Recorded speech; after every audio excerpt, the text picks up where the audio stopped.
예, 오늘은 이제 크로스의 13과의 내용을 살펴볼 건데요. 13과의 제목이 하나님 나라가 가까이 왔느니라, 그리고 슬래시 되고 요구 이렇게 되어져 있는 제목인데요.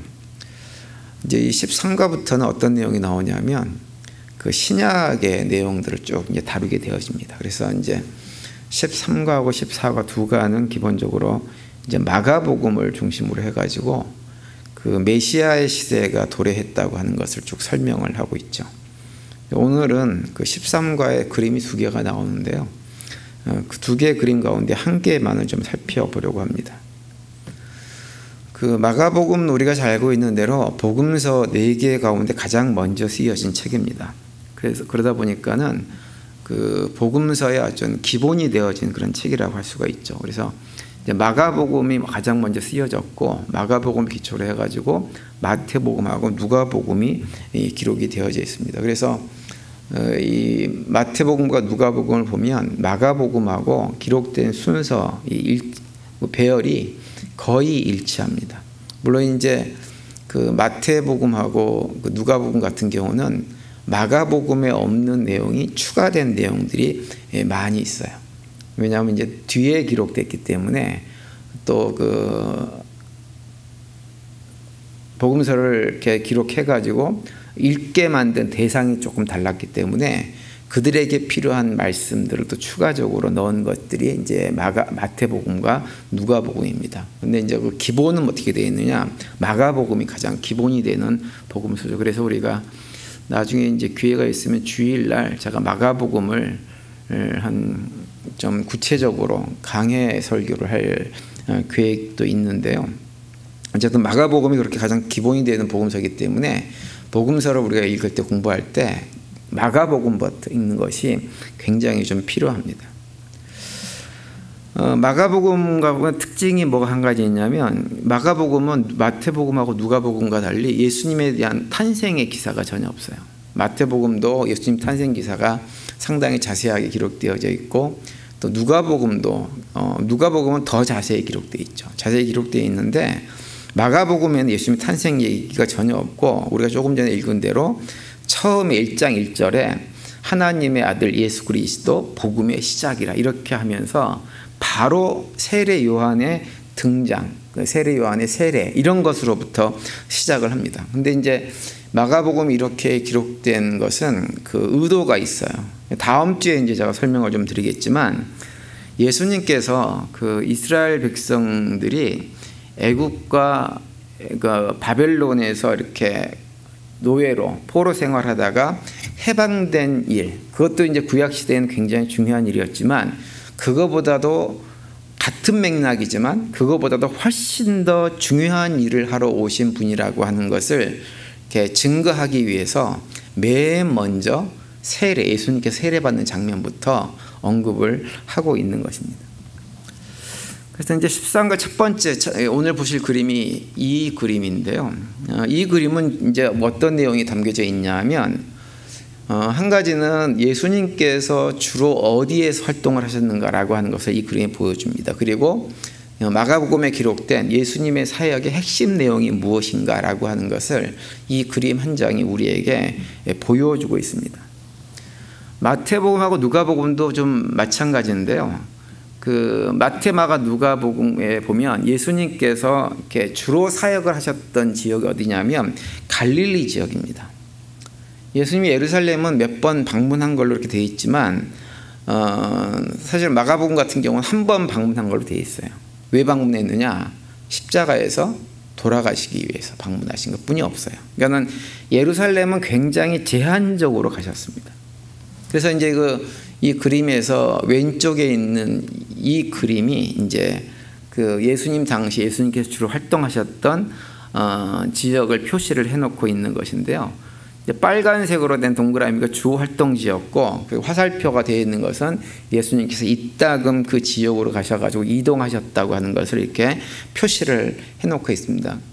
여기 보면 이제 글씨가 작아서 잘 안 보이지만, 우리가 성경을 읽으면서 그 자주 접하게 되어지는 도시 이름들이 많이 기록이 되어져 있는데요. 대표적으로 맨 북쪽에 보면 어디가 나오냐면 두로하고 시돈이라고 하는 지역이 나옵니다. 여기는 이제 이방 지역이긴 하지만 그래도 갈릴리 지역에서 좀 가까운 지역이어서 예수님께서 이따금 여기를 가셨고, 이 지역에서 예수님이 만난 대표적인 여인이 수로보니게 여인이라고 하는 여인이에요. 귀신 들린 딸을 갖다가 딸 때문에 예수님 앞에 와가지고 딸을 고쳐달라고 예수님한테 막 부탁을 했는데 예수님께서 처음에는 거절하죠. 마가복음 7장에 보면 그런 말씀을 하십니다. 어떻게 말씀하시냐면 자녀의 떡을 취하여 개들에게 던짐이 마땅치 아니하니라. 이렇게 예수님께서 아주 심한 말을 하세요. 그 여인을 개취급한 거죠. 이방 여인은 너희들은 개다 이렇게 얘기한 거예요. 그런데 지난번에 말씀드렸지만 이 여인이 예수님에게 이런 얘기를 들으면서도 수모를 당하면서도 어떻게 반응하냐면 개들도 주인의 상에서 떨어지는 음식을 먹는다라고 얘기하면서 떨어지는 음식이라도 나한테 좀 달라고, 그래서 우리 딸을 고쳐달라고 예수님한테 간청을 하죠. 예수님께서 그 모습을 보시면서 너무 귀하게 바라보셔가지고 칭찬하고 결국은 그 수로보니게 여인의 딸을 갖다가 고쳐주는 얘기가 마가복음 7장에 보면 나오고 있습니다. 그리고 또 한 군데 또 중요한 지역이 어디가 있냐면 이 가이사랴 빌립보라고 하는 곳입니다. 이곳은 이제 유명한 이유가 뭐냐면 예수님의 제자 베드로가 예수님에 대해서 고백을 했던 곳이 바로 여기죠. 마가복음 8장 28절에 보면 이렇게 돼 있죠. 예수님께서 물으셨어요. 또 물으시되 너희는 나를 누구라 하냐? 베드로가 대답하여 가로되 주는 그리스도시니이다 하며, 이렇게 제자 베드로가 고백을 합니다. 베드로가 어떤 의미로 그리스도라고 얘기했는지, 그리스도라고 하는 메시아라고 하는 말입니다. 어떤 의미로 메시아라고 고백한 것인지는 우리가 이제 나중에 설명을 드리겠지만 어쨌든 예수님을 갖다가 메시아로, 주님으로 고백한 장소가 이곳입니다. 가이사랴 빌립보라고 하는 곳입니다. 그리고 이제 여기 보면 그 외에도 뭐 베세다라고 하는 곳도 나오고, 여기 보면은 뭐 가버나움 뭐 이런 특징이 쭉 나오는데, 앞서 말씀드린 대로 이 빨간색은 이제 중심이 된 곳이 예수님의 주 활동 지역인데, 이 지역이 어디냐면 갈릴리 지역이죠. 가나안 땅은 이렇게 크게 3등분할 수 있다고 예전에 한번 말씀드렸어요. 맨 아래가 유대 땅, 그죠? 그다음에 중간 부분이 사마리아, 그리고 맨 위에가 갈릴리 지역, 이렇게 나뉘어질 수 있는데요. 예수님께서 주로 활동하셨던 곳은 거의 다가 갈릴리 지역에서 주로 많이 활동을 하셨습니다. 이따금 오셔가지고는 이제 예루살렘을 좀 방문하신 기록이 있지만 예수님은 거의 대부분을 갈릴리 지역에서 보냈고, 여기 보시면 이 그림에서 이렇게 특이한 것 중에 하나는 뭐냐면 예수님도 갈릴리에서 유대 지역으로 내려가실 때 어떻게 내려가셨냐면 동쪽으로 요단강을 건너셔가지고 당시 남하한 다음에 다시 예루살렘 쪽으로 건너가신 것처럼 묘사를 하고 있어요. 실제로 이렇게 다니셨어요. 근데 왜, 그 이유는 제가 설명을 지난번에 드렸죠. 사마리아 지역을 통과하지 않기 위해서 그런 것입니다. 사마리아 지역은 예전에 그 아수르가 그 지역을 점령했을 때 아수르는 아주 악독한 민족이 돼가지고 보통 다른 민족 말살 정책을 펴는 그런 제국이었다고 했잖아요. 그래서 이스라엘, 북왕국 이스라엘 사람들을 다 잡아다가 외국으로 다 흩어져 보내버리고 이 땅에다가 외국인들을 데려다가 이렇게 살게 해가지고 혼혈을 의도적으로 만들어 버렸습니다. 그래서 이 사마리아 지역은 혼혈 민족이 산다고 해가지고 정통 유대인들이 살고 있었던 갈릴리 지역과 남쪽의 유대 지역에 있는 사람들이 이 사마리아 지역을 다니는 걸 꺼려해서 항상 요단강을 갖다가 동쪽으로 돌아가지고 위아래로 왔다 갔다 했습니다. 근데 예수님도 이제 그렇게 다니신 기록이 있는데 항상 예수님께서 그리 다니셨던 것은 아니죠. 요한복음 4장에 보면 그런 내용이 나오죠. 일부러 어떻게 해요? 사마리아 지역을 지나가서 거기서 수가상에서 한 여인을 만납니다. 그 여인이 인생을 살면서 평생 자기 욕망을 위해 살았지만 결코 만족하지 못하는, 체험을 얻지 못하는 삶을 살았다가 우물가에서 예수님을 만나서 마침내 그 모든 갈증이 해소되어지는 것을 경험하게 되어지는 그 일이 요한복음 4장에 나옵니다. 그래서 예수님은 뭐 일부러 사마리아 지역을 갖다가 돌아다니신 것이 아니라, 피해 가신 것이 아니라 당시 이제 사람들이 다니는 길이 주로 그랬기 때문에 돌아서 다니신 것으로 그렇게 이해를 해야 됩니다. 그래서 이제 이 지역이 이제 그런 지역이, 여기서 또 한 군데 지역은 이제 어떤 지역에 있냐면 데가볼리라고 하는 지역이 있어요. 데가볼리라고 하는 말은 여기 번역이 된 대로 10개 성읍이라고 하는 의미입니다. 근데 이 지역에서 예수님께서 행하셨던 것 가운데 하나는 뭐냐면 4,000명을 먹이신 이적을 이 지역에서 행하셨고, 이 데가볼리라고 하는 지역에 뭐가 있냐면 거라사라는 동네가 여기 있어요. 그래서 거라사 지역에서 군대 귀신 들렸던 사람을 치료하는 일을 하기도 하셨던 곳이 이 데가볼리라고 하는 지방입니다.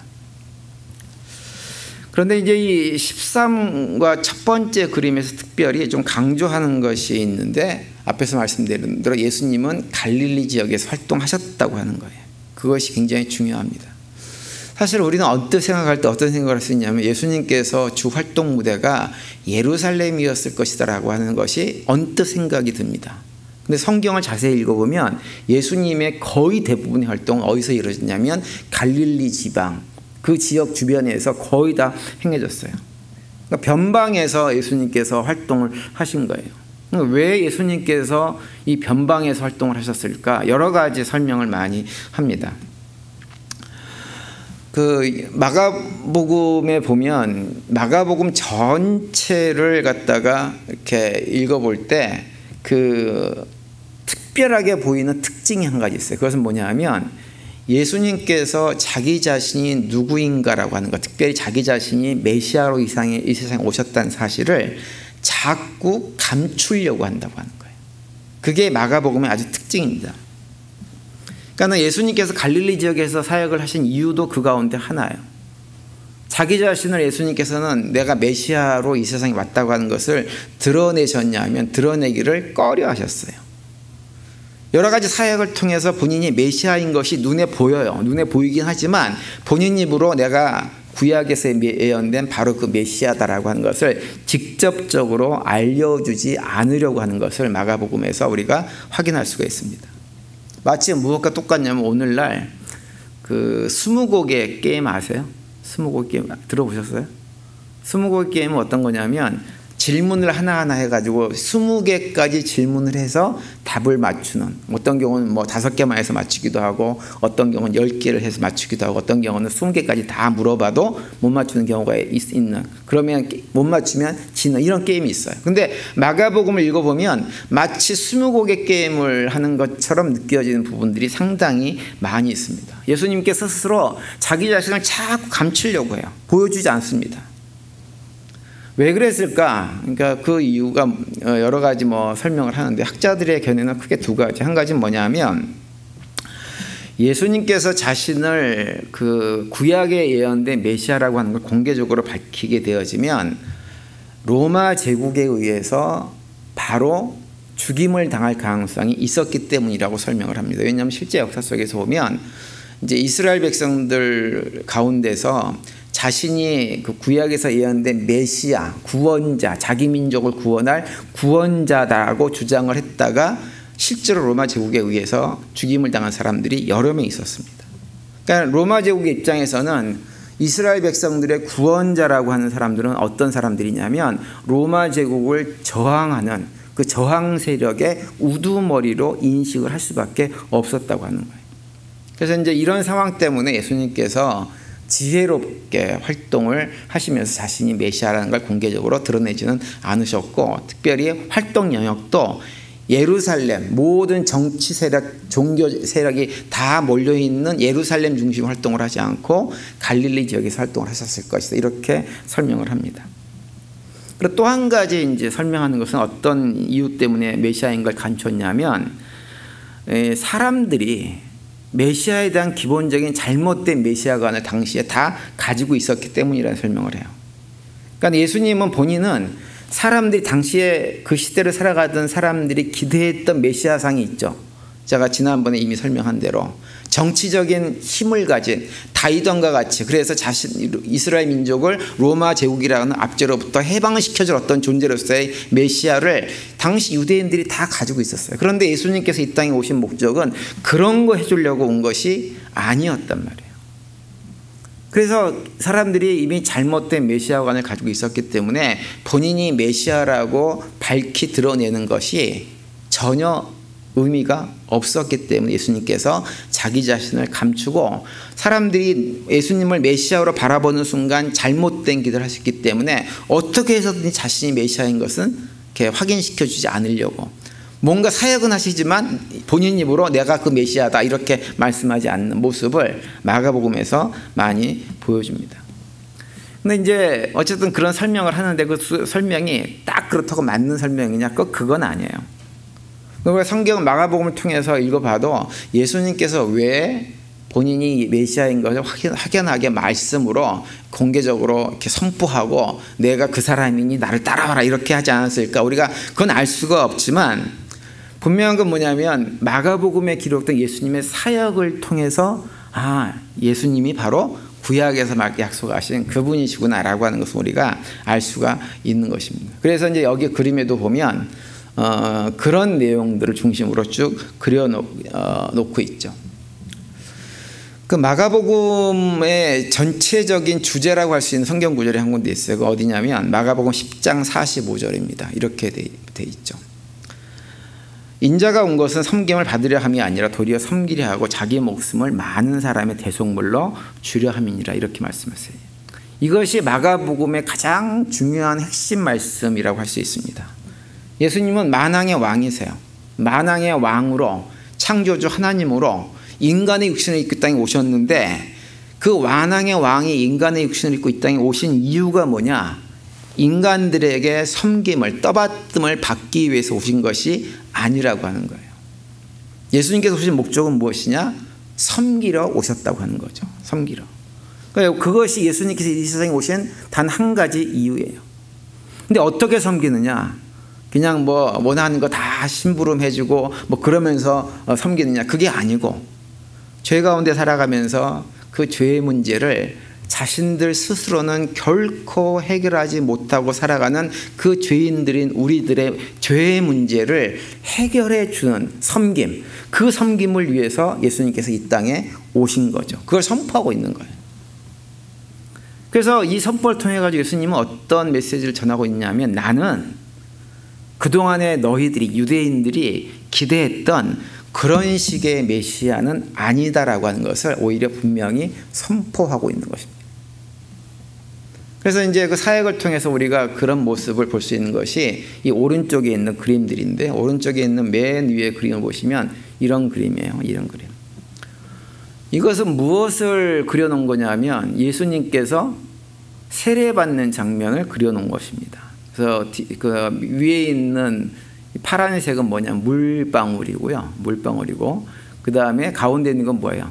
비둘기잖아요. 그죠? 예수님께서 세례받을 때 어떤 일이 벌어졌어요?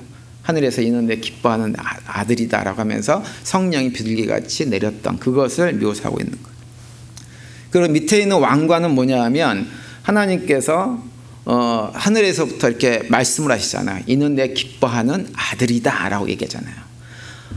천지 만물을 창조하신 하나님이신 왕이신 하나님께서 이는 내 아들이다. 마가복음 1장 11절 말씀 여기 있네요. 해놨네요. 하늘로부터 소리가 나기를 너는 내 사랑하는 아들이라 내가 너를 기뻐하노라 하시네. 이렇게 말씀이 선포됩니다. 하늘에서부터. 근데 이런 소리가 하늘에서 났다고 하는 것은 무엇이냐면 만왕의 왕이신 하나님께서 예수님을 보고 너는 내 아들이다 라고 말씀하셨다는 얘기는 뭐냐면 그 아들인 예수가 누구라는 것이냐면 하나님이라고 하는 거예요. 또 하나님이 왕이신 것처럼 예수님도 만왕의 왕이다 라고 하는 것을 선포한 거예요. 마가복음은 그 독자들이 누구냐면 로마에 살고 있던 우리 성도들입니다. 근데 로마에 살고 있던 성도들은요 어떤 사고를 기본적으로 가지고 있었냐면 로마라고 하는 나라는 황제의 아들은 황제하고 똑같은 권위를 가지고 있었어요. 당시에. 그러니까 내가 누구누구의 아들이다 그러면 그 아들은 항상 자기 아버지와 똑같은 권위를 가지고 그 집안에서 행세를 했어요. 그래서 이 마가복음을 처음에 시작을 하면서 예수님에 대해서 선포하기를 이는 내 사랑하는 아들이다 라고 말씀하셨다고 하는 것은 뭐냐면 이 첫 번째 독자인 로마에 있는 교인들이 들으면서 예수님은 누구다? 만왕의 왕이신 하나님이시다 라고 하는 것을 본능적으로 알고 있는 거죠. 알게 되는 겁니다. 그래서 이제 이 말씀이 굉장히 중요한 거죠. 그래서 왕관이 그려져 있는 것이고, 그다음에 세 번째 오른쪽에 있는 그림은 뭐냐면 이것은 기도하는 모습이 아니고 뭐라 그랬죠? 섬기는 모습, 섬기는 자세. 그러니까 예수님께서 세례받는 것 자체가 무엇이냐면 놀라운 섬김이에요. 왜냐하면 세례는 누가 받는 거예요? 죄인들이 받는 거예요. 근데 예수님은 죄가 없으세요. 그럼에도 불구하고 세례를 받았다는 얘기는 뭐냐 하면 본인은 죄가 없지만 본인이 누구의 죄를, 우리 모두의 죄를 대신 짊어지시는 분임을 세례를 통해서 우리에게 보여준 거죠. 그 섬김으로, 그러한 섬김으로 오신 분이 예수님이라고 하는 것을 세례를 받는 장면을 통해서 우리에게 보여주고 있는 거예요. 그래서 이 세 가지 그림이 예수님의 세례에 관련된 모습을 우리에게 보여주고 있는 거예요. 그러고 나서 이제 이 그림 바로 밑에 어떤 그림이 그려져 있냐면 이 그림이 그려져 있습니다. 이 그림은 뭐예요? 하나님을 찬양하고 경배하고 영광을 올려드리는 그런 모습이잖아요. 누가 하는 거예요? 예수님께서 하시는 거예요. 예수님께서. 이것은 어느 장면을 갖다 그려놓은 거냐면 예수님께서 광야에서 시험받고 사단을 물리친 것을 표현한 거예요. 광야에서. 특별히 사단이 마태복음이나 누가복음을 보면 사단이 예수님을 시험하면서 뭐라 그러냐면 천하만국을 보여주면서 너가 나에게 절을 하면 내가 천하만국을 너에게 주겠다 이렇게 얘기하잖아요. 그죠? 근데 예수님께서 거기에 대해서 어떻게 반응하세요? 주 너의 하나님만 경배하고 다만 그를 섬기라 하였다라고 성경 말씀에 기록되어 있다고 그렇게 말씀을 하면서 대답을 합니다. 마태복음 4장 10절에 보면 이렇게 되어 있죠. 이에 예수께서 말씀하시되 사탄아 물러가라 기록되었을 때 주 너의 하나님께 경배하고 다만 그를 섬기라 하였느니라 이렇게 말씀을 하셨습니다. 근데 사실 마가복음에는 이 내용이 없어요. 마가복음 이런 내용이 전혀 없어요. 마태복음과 누가복음에는 예수님께서 광야에서 시험받는 장면을 자세하게 묘사해 놓고 있습니다. 그런데 마가복음은 굉장히 짧게 묘사하고 있어요. 마가복음 1장 12절과 13절 보면 이렇게 되어 있습니다. 성령이 곧 예수를 광야로 몰아내시니라. 광야에서 40일 계시면서 사탄에게 시험을 받으시며 들짐승과 함께 계시니 천사들이 수종 들더라 이렇게 되어 있어요. 이게 다예요. 구체적으로 무슨 시험을 받았는지는 전혀 언급이 되어져 있지 않고 짧게 이렇게만 기록을 하고 있습니다. 그럼 마가는 왜 예수님께서 광야에서 시험받는 장면에 대해서 모르지 않았을 텐데 왜 이렇게 짧게 했을까요? 마가복음 같은 경우는 어떤 또 흐름이 있냐면 그 예수님께서 그 사단에게 시험받고 그 사단을 또 물리치고 하는 이 사단과의 싸움은 단순하게 광야 40일 동안 금식하는 그때만 일어났던 것이 아니었다는 것을 강조하는 책이 마가복음입니다. 그러니까는 사단과의 전쟁, 싸움, 또 사단의 미혹은 예수님께서 이 땅에 공생애를 사시는 기간 내내 존재했다고 하는 것이 마가의 시각이에요. 그래서 마가복음 전체가 그런 내용으로 쭉 이렇게 되어져 있는 것을 볼 수 있습니다. 그러니까 예수님께서 종의 길을 가면서 계속해서 사단의 미혹들을 이기고 하는 장면들이 계속 나오는 거예요. 한 가지 예를 들면 사단이 있죠. 사단이 예수님께서 십자가를 지는 것을 원했을까요? 원하지 않았을까요? 뭘 원했을까요? 십자가를 져서 거기서 죽기를 바랬을까요? 사단은 그걸 원하지 않았어요. 않았을 거예요. 왜냐하면 거기서 예수님께서 죽으면 자기의 계획이 다 무산되기 때문에. 사단은 예수님께서 십자가에서 죽는 것을 원하지 않았습니다. 사단이 예수님이 우리 인간들의 죄를 대신 다 짊어지고 가는 것을 원하지 않았어요. 어떻게 할 수 있느냐? 가이사랴 빌립보에서 예수님이 사람들이 날 누구라고 하더냐라고 할 때 제자 베드로가 그렇게 얘기하죠. 주는 그리스도이십니다 라고 그렇게 대답을 했는데 한 직후에 예수님께서 무슨 얘기를 하시냐면 자신이 십자가에서 고난받고 죽게 될 것을 말씀해 주세요. 그때 제자 베드로가 어떻게 반응하나요? 예수님을 강력하게 예수님에게 항의하듯이 윽박지르듯이 예수님 절대로 그런 일 있으면 안 됩니다라고 따지듯이 물었어요. 대들었어요. 그러자 예수님께서 뭐라고 반응하셨냐면 사탄아 내 뒤로 물러가라 이렇게 말씀하세요. 사단은 예수님께서 십자가에서 죽는 것을 원하지 않았고 예수님께서 유대인들이 기대했던 그런 세상적인 힘을 가진 메시아 역할을 하면서 살기를 원했어요. 우리 인간의 우리들의 죄악의 짐을 대신 짊어진 걸 원하지 않았어요. 그런데 예수님은 그걸 정확하게 아셨기 때문에 사단을 물리쳐 버린 거예요. 끊임없이 예수님께서 십자가 길을 가는 것을 거부하고 막는 것들을 다 물리치면서 결국은 십자가의 길을 감으로 해서 예수님을 보내주신, 이 땅에 보내신 하나님의 뜻을 이루어 드림으로 해서 하나님께 영광을 올려드린 거예요. 그것이 갖다 그려놓은 거예요.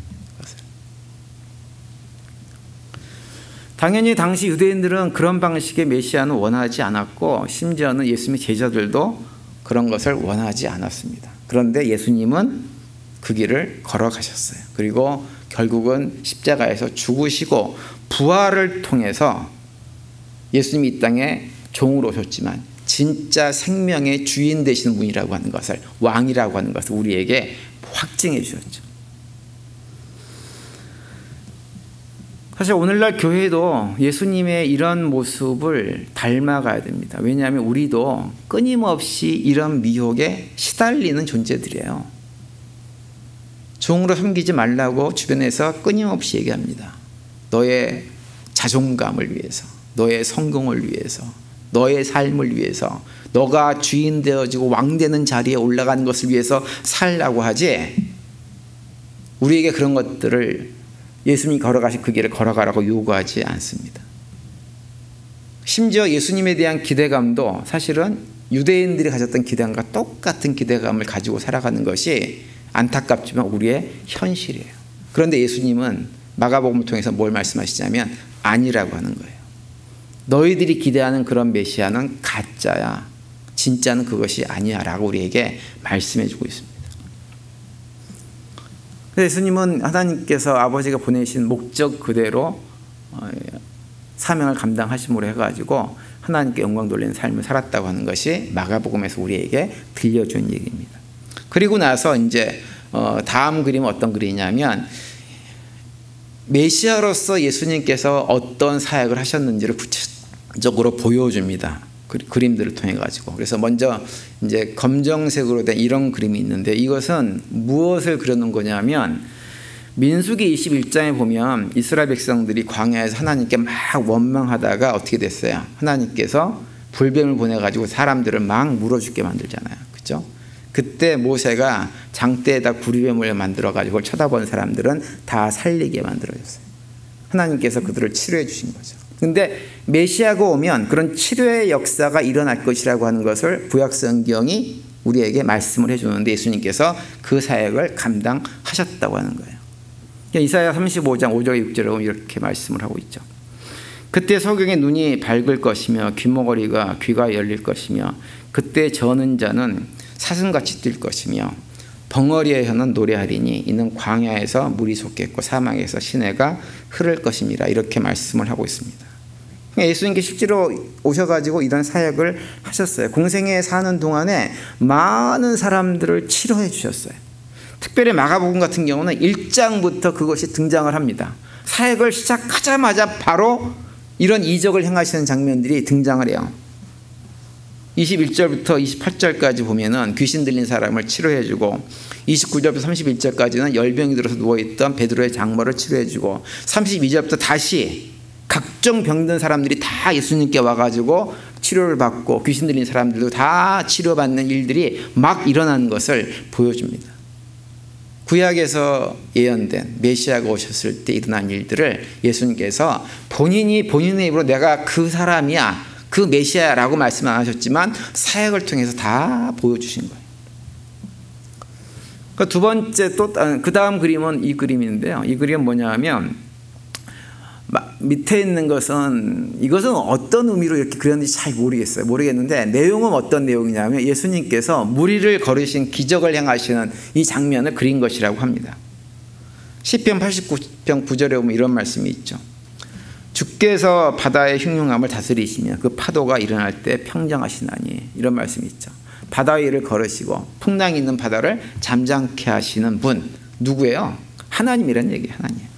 그런데 예수님께서 하나님으로서의 메시아. 왜냐하면 유대인들이 기대했던 하나님 어떤 하나님, 메시아는 어떤 메시아냐면 하나님이 직접 오시는 메시아거든요.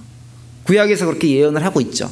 근데 예수님께서 진짜 이 땅에 오셔가지고 하나님으로서 온 우주 만물을 다스리고 창조하시고 다스리시는, 그래서 바람도 잠잠하게 되어지는 이런 일을 하시는 분이 예수님이라고 하는 것을 이 그림을 통해서 보여주는데, 예수님께서 마가복음을 통해서 이런 장면들을 우리에게 보여줍니다. 그리고 그 다음 아래에 있는 그림은 이제 이건 뭐예요? 사탄을 그리는 거예요. 사탄을 물리치셨다라고 하는 걸 보여주는 거죠. 말씀드린 대로 마가복음 전체가 예수님의 생애 전체를 통해서 계속해서 사탄과의 싸움이라는 것을 우리에게 강조해서 보여주는데, 예수님께서 그때마다 다 물리치십니다. 사단은 항상 이렇게 예수님에게 시비도 걸고, 또 한편으로는 시비도 걸다가 또 한편으로는 자신들의 정체가 드러나고 자신들의 미래에 멸망할까 봐 두려워하는 이런 모습들이 계속해서 보입니다. 마가복음은 그걸 계속 보여줍니다. 마가복음 1장 24절에 보면 이런 내용이 나오죠. 나사렛 예수, 우리가 당신과 무슨 상관이 있나이까? 우리를 멸하러 왔나이까? 나는 당신이 누구인 줄 아노니 하나님의 거룩한 자니다. 이렇게 얘기합니다. 예수님이 누구신지를 폭로하려고 그럽니다. 근데 예수님께서 못하게 하세요. 그러면서 자신들을 두려워하는 거예요. 우리를 멸하러 왔나이까? 자신들이 멸해질까 봐 두려워하는 마음들을 귀신들이 갖게 되어집니다. 또 마가복음 3장 11절 12절에 보면 이런 말씀도 있어요. 더러운 귀신들도 어느 때든지 예수를 보면 그 앞에 엎드려 부르짖어 이르되 당신은 하나님의 아들이니이다 하니 예수께서 자기를 나타내지 말라고 많이 경고하시니라. 이렇게 말씀합니다. 귀신들을 계속 폭로하려고 그래요. 폭로하려고 그러는데 예수님 못하게 하시고 잠잠하게 만들고 제압해버리고, 이런 일들을 마가복음 전체를 통해서 우리에게 계속해서 보여주면서 예수님께서 사단 마귀의 권세를 완전히 짓눌러버리는, 진멸해버리는 일을 하셨다고 하는 것을 마가복음이 우리에게 보여주죠. 그리고 그 다음에 그림은 뭐냐면 이런 그림이 있죠. 해골 그림이에요. 해골. 어떤 의미일까요? 예수님은 죽음을 이기신 분이라고 하는 것을 보여주고 있는 거예요. 그래서 죽은 자도 살리는 일들을 예수님께서 하시는 것을 마가복음이 우리에게 보여주죠. 회당장 야이로의 딸 나사로 살려내는 장면들을 우리에게 보여줍니다. 그래서 특별히 이제 예수님께서 부활하심으로 해가지고 본인 스스로도 죽음을 이기시는 분으로 마가복음이 우리에게 증거를 해주고 있죠. 유대인들도 메시아가 오시면 이제 그런 기대감을 가지고 있었어요. 지난번에 설명을 드렸지만 메시아가 오시면 죽은 자들이 살아날 것이다. 그래서 다니엘서 12장 2절과 3절 말씀 다시 보시면 이렇게 되어 있죠. 땅의 특별 가운데서 자는 자 중에 많이 깨어 영생을 얻는 자도 있겠고 수욕을 받아서 무궁히 부끄러움을 입는 자도 있을 것이며 지혜 있는 자는 궁창의 빛과 같이 빛날 것이요 많은 사람을 옳은 대로 돌아오게 한 자는 별과 같이 영원토록 비치리라. 이렇게 말씀합니다. 살아나서 영생을 얻고 궁창의 빛과 같이 빛나는 어떤 존재들이 되어지는 그날, 성도들이 그런 날이 반드시 올 것이다 라고 하는 것을 구약성경에서 말씀을 해주셨는데, 예수님께서 그러한 일들을 실제로 행하시는 분이라고 하는, 죽음을 이기고. 그리고 이제 마지막 그림이 뭐냐면 이 위에 퀘션 마크가 있어요. 근데 예수님께서 이러한 모습을 통해 가지고 구약에서 예언된 메시아의 모습, 능력을 다 보여주었음에도 불구하고 사실은 예수님을 진짜로 어떤 의미의 메시아인지도 알지를 못했습니다. 그래서 퀘션 마크가 있는 거예요. 물론 예수님께서 정확하게 말씀을 안 하셔서 그렇기도 하지만 유대인들도 메시아에 대한 기대감이 잘못됐기 때문에 예수님을 제대로 알아보지 못한 거예요. 놀라운 능력을 행하는 걸 보면 메시아인 것 같아요. 근데 예수님께서 걸어가는 길을 보면 아닌 것 같아요. 이게 당시 유대인들이 가지고 있었던 딜레마였어요. 그러다가 결국은 어떻게 하느냐, 죽은 나사로를 살리는 예수님의 모습을 보면서 예수님을 갖다가 메시아로 받아들인 것이 아니라 더 이상 놔뒀다가는 우리 종교 지도자들이 위험하겠다 생각을 해가지고 예수님을 죽여버리기로 최종적으로 결정을 해버립니다. 마가복음이 보여주고 있는 얘기 내용이 이런 것들이에요. 참 슬픈 얘기죠. 예수님은 메시아로 이 땅에 오셔가지고 자신의 모습을 직접 말씀 안 하셔서 여러 가지 사역들을 통해서 다 보여주셨는데도 알아듣지를 못했습니다. 다음 주에는 이렇게 오신 예수님께서 정말 이 땅에서 이루고자 하신 그 사역이 무엇인지에 대해서 살펴볼 텐데요. 어쨌든 마가복음은 철저하게 감추어진 예수를 우리에게 보여줍니다. 이게 신학적으로는 비밀 기독교론이라고 이렇게 기독론 이렇게 표현을 하기도 하는데 감추어져 있어요.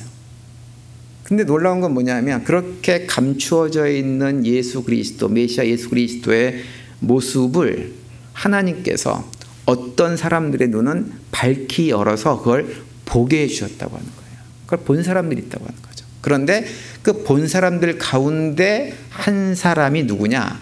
바로 이 자리에 앉아있는 우리 한 사람이라는 사실입니다. 이게 중요합니다. 여러분, 우리는 이 땅에 지금 이 자리에 앉아있는 것이 그냥 된 것이 결코 아니에요. 하나님께서 우리의 눈을 열어주시고 귀를 열어주셨기 때문에 예수 그리스도가 누구인지를 알고 있는 것이고 그 예수 그리스도를 메시아로 받아들여서 그분을 믿고 살아가는 거예요. 마치 감추인 보화를 발견한 농부처럼, 값진 진주를 발견한 어떤 상인처럼 하나님께서 우리의 눈을 열어주셔서 그걸 발견하게 하셨어요. 하나님께서 우리에게 놀라운 은혜와 축복과 특권들을 허락하신 것입니다. 그래서 우리가 이 마가복음에 나와 있는 감추어진 예수, 그리고 그 예수를 알아보지 못했던 유대인들의 모습을 보면서 기억해야 될 것은 우리가 현재 누리고 있는 것이 얼마나 커다란 은혜인지를 늘 기억하고 사는 것입니다. 그래서 그걸 기억하면서 어떤 상황이 있든지 하나님께 감사하고 사는 거예요. 감사하고 기뻐하고 사는 것입니다. 근데 우리는 참 그러질 우리 못해요. 그냥 조금만 힘들면 그냥 불평, 원망, 미움, 시기, 다툼 이런 것들이 우리의 삶을 붙잡고 있을 때가 너무나 많이 있는데 사실은 우리의 놀라운 특권을 가지고 있고 놀라운 은혜를 받은 사람들입니다. 남은 한 주간 지내시면서 우리로 하여금 예수 그리스도를 알아보고 복음을 깨달아 알게 만들어주신 하나님의 은혜에 더욱더 감사하며 살아가는 남은 한 주간이 될 수 있게 되기를 바랍니다. 그래서 그런 감사의 고백 가운데 하나님의 자녀로 또 예수 그리스도 제자로 하나님께서 우리에게 맡겨진 사명들을 잘 감당하면서 주님과 동행하시고 가운데 신겨주시는 평강을 누리며 살아가는 우리 모두가 되시기를 간절히 축원을 드립니다.